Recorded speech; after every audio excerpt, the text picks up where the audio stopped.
Hey guys, welcome to Individual Investor. This is a continuation of my previous video on Introduction to Financial Statements.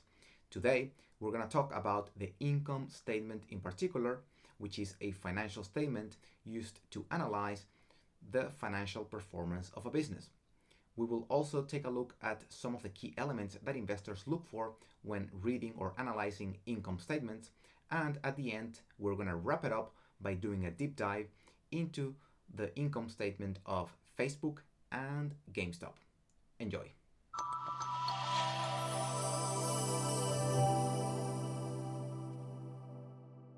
The income statement provides you insight into the performance of a company's business operations, like how much money they are making by selling their products or services, and how much money they have to spend to build or create these products, and more importantly, how much money they get to keep at the end after selling their products and services and covering all expenses.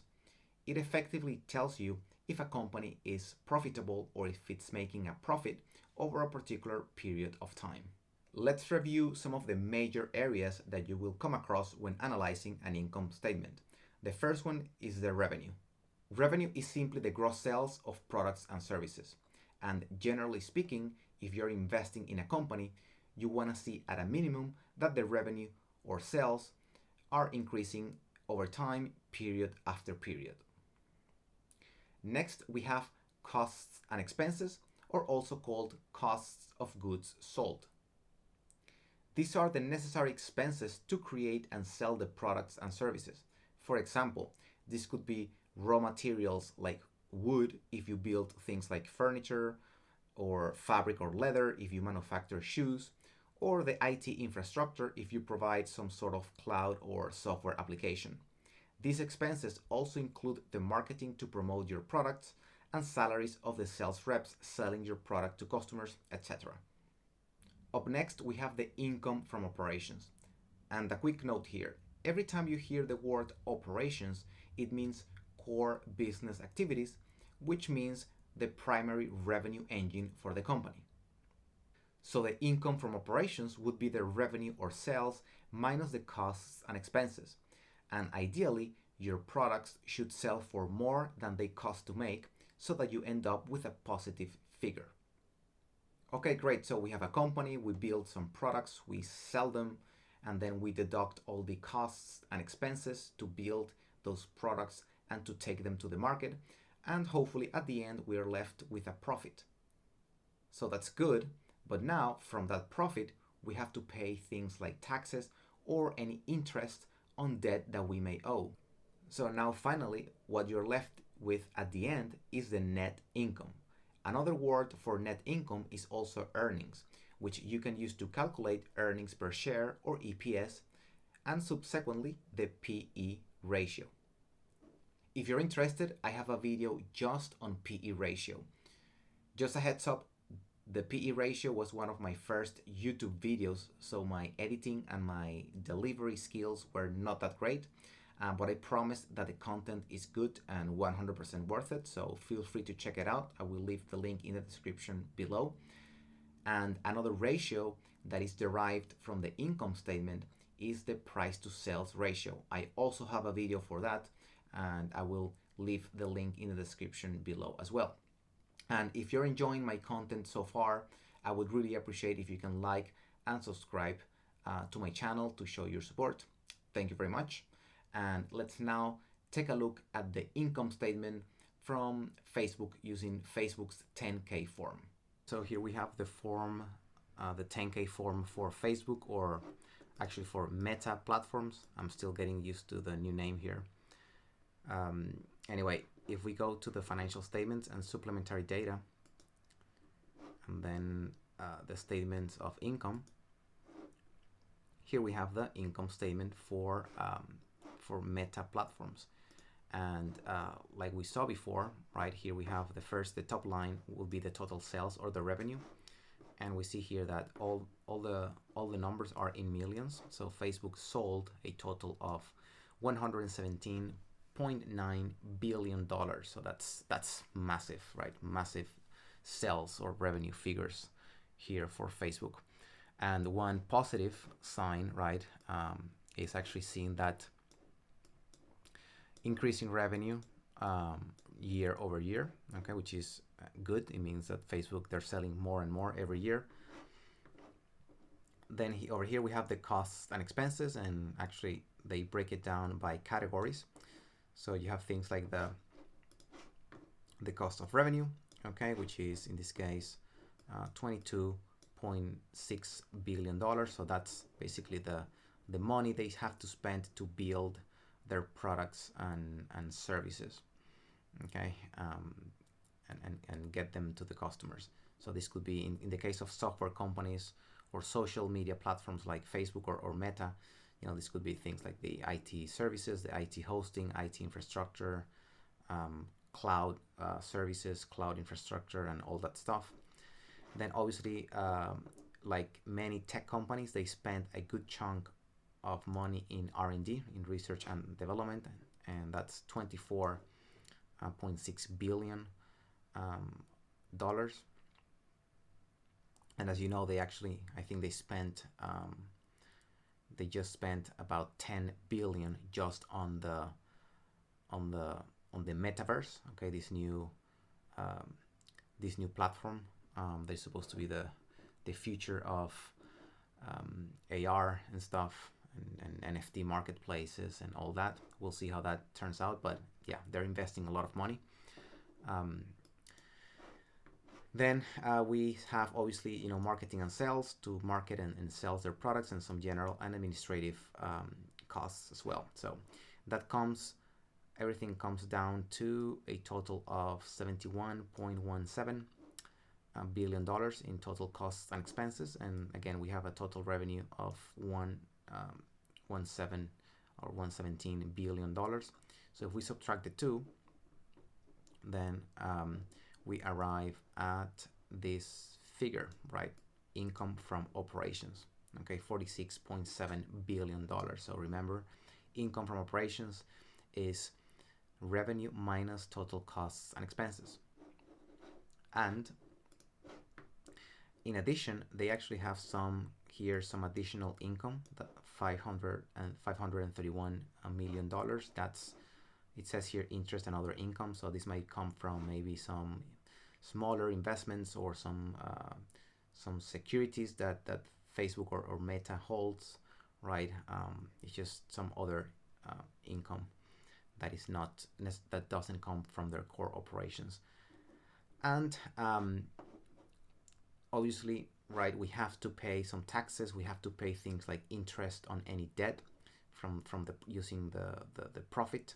So in this case, here they state that for income taxes purposes, you know, there is $7.9 billion. Okay, so if we take now the income from operations minus the taxes in this case, then we arrive at the bottom line income, or net income, $39.37 billion. All right, so yeah, so we have this net income, and then we have things here like earnings per share. Okay, so that's $13.99 per share for basic, and then for diluted we have 13.77. So remember that the diluted figure considers things like stock options being exercised, so that causes that results in more outstanding shares, so the figure gets a bit diluted. But in most cases, the both figures are very, very similar, so you can use either one of them. A lot of investors, they like using the diluted figures better. And here we have the number of shares associated with the basic and diluted calculations. Okay, so you can see that for diluted we have slightly more shares here. All right, so and then to calculate things like the PE ratio, right, you would take the price per share and divide that by the EPS. So, and that gives you the PE ratio. All right. If we keep on scrolling down here, there's some figures here associated, like some per share calculations here as well, and then here the second page we have yeah, because Facebook is a massive multinational corporation, they obviously deal and do a lot of business in foreign currencies. So yeah, in some cases there are, you know, currency conversion costs, some taxes that you have to pay on that, etc., etc. I'm not too sure what this is, but yeah, they do reflect these type of adjustments, and yeah, that results in an even slightly lower income, which they call the comprehensive income, right? Now, for all purposes of things like earnings per share, PE ratio, or any other price multiple, or performance ratio that uses the net income, like the ROE as well, people use the net income, right? That's basically the figure that you need. Now, there are things here that Facebook doesn't show, right? Like, you know, profit margins, or some other performance margins as well. So typically, you know, it's really important that you know how to navigate the income statement. But in reality, when you're comparing multiple companies and looking at this, you know, at figures over multiple years, it is harder to actually open, you know, multiple 10K forms and start, you know, finding the data in multiple pages, in multiple reports. So typically you would go to a place like Morningstar or Yahoo Finance or any other financial website of your preference, and then they actually extract all the data from the income statements, or from the 10K forms and the quarterly reports and all of that, and they present it nicely for you so that you can very quickly go back in time and find those figures, right? So I like using Morningstar a lot, and if you watch my other videos on, especially on financial ratios, you will see me making a lot of references using Morningstar. Okay, something I do want to point out here is the performance. Okay, because we're gonna take a look at another type of company, GameStop, and we're gonna compare them, things like margins in this case. But if you look at the operating performance tab here, basically these are all percentages that have to do with actually margins and performance. So basically return on assets, return on equity, right? Margins, and also things like the EBITDA, the earnings before interest, tax, depreciation and amortization, right? Free cash flow over net income. So these are all figures that basically tell you the performance, how efficient is this business at making money, right? And something that I want to point out here, if we look at things like for the year 2021, right? If we look at things like the operating margin percentage, right? We have 39.65%. So that's the margin that Meta platforms that are making on their income from operations, and this is not explicitly stated in the income statement, right? It's not. Some income statements will tell you here the things like the gross margin or operating margin and things like that, but it's not mandatory. So that's pretty simple to calculate. So if we take, for example, let's open the calculator. If we open here, I think I did it before. Yeah, if we calculate, if we take the revenue, we're gonna take the revenue and the income from operations. So if we take those two figures and we divide 46,753, if we divide that by the revenue, so that will give us the margin, okay, 0.39 or 39%, okay, which is what we have here, right? 39.65%. And then you also have things like the net margin, okay, which is slightly lower, and that uses instead of the income from operations, that uses the net income. Okay, so if we take the net income, right, 39, and the revenue, then that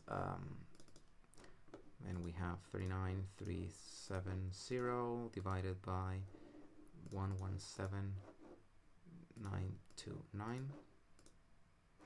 You see we get 0.33 or 33%, and that's what we have here, 33.3%. Okay, and finally the gross margin, I forgot about that one, that's 80%. Gross margin is the revenue minus the cost of revenue divided by the revenue. So let's see,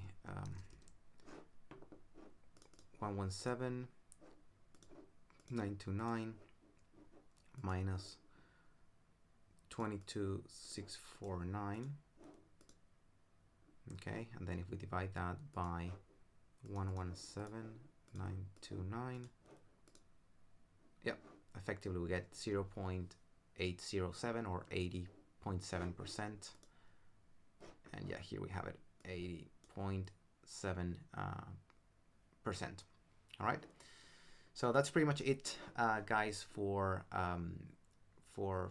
meta platforms. And one takeaway, and please have this in mind when we look at GameStop now, is look at these margins, right? 80%, 40% operating margin, 30% net margin. So for every dollar of product that Facebook sells, they're keeping 30 cents, okay, 33 cents.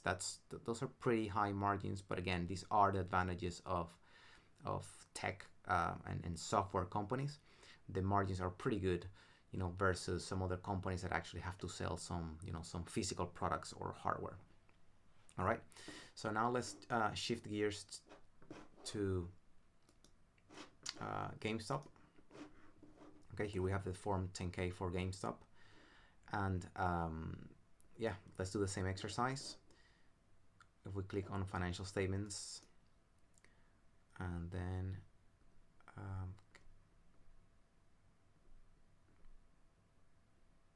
then here consolidated statements of income, and then loss in parentheses. All right, so here we have the sales, the income statement for GameStop, and yeah, well, here we have this is pretty interesting because, I mean, we know that GameStop has been fairly controversial in the last year, and one of the reasons for that is that you know, if you see the net sales here, they have been declining, right? These are, everything's in millions, so $8 billion in 2018, $6 billion in 2019, and then $5 billion in 2020. So declining sales, that's not a good sign. And also the gross profit, right? You see that these guys, they actually state here the gross profit. So they subtract sales minus cost of sales, and they give you the gross profit. Also, you see declining gross profit as well, which is not good. Here they specify also the selling and general administrative expenses, some goodwill and asset impairments. They sold some assets, right? And yeah, they sold them at a loss, so no gain here. And in total here, the operating income in this case is actually, there wasn't any income or positive income, so it's actually an operating loss, which is $237.8 million. Okay, so yeah, they were at a loss as of 2020, and at least, you know, they're saying that GameStop will start to turn a profit very soon. So we can see here the trend at least is positive, if you will. In this case, they're getting the loss is getting smaller, right? And then in this case, right? When you are operating, when you're at a loss, actually you get a tax benefit, right? You only pay tax on, if you're making a profit. In this case, they have a, you can see that their total loss here is, so their bottom line net income in this case, or net loss, is $215 million. But if we take, then if we, they're actually getting a benefit, right, of $55 million. Okay, so basically they have a loss before taxes of $269 million, and then that minus, right, or if we subtract 55, the tax benefit, $55.3 million, then we have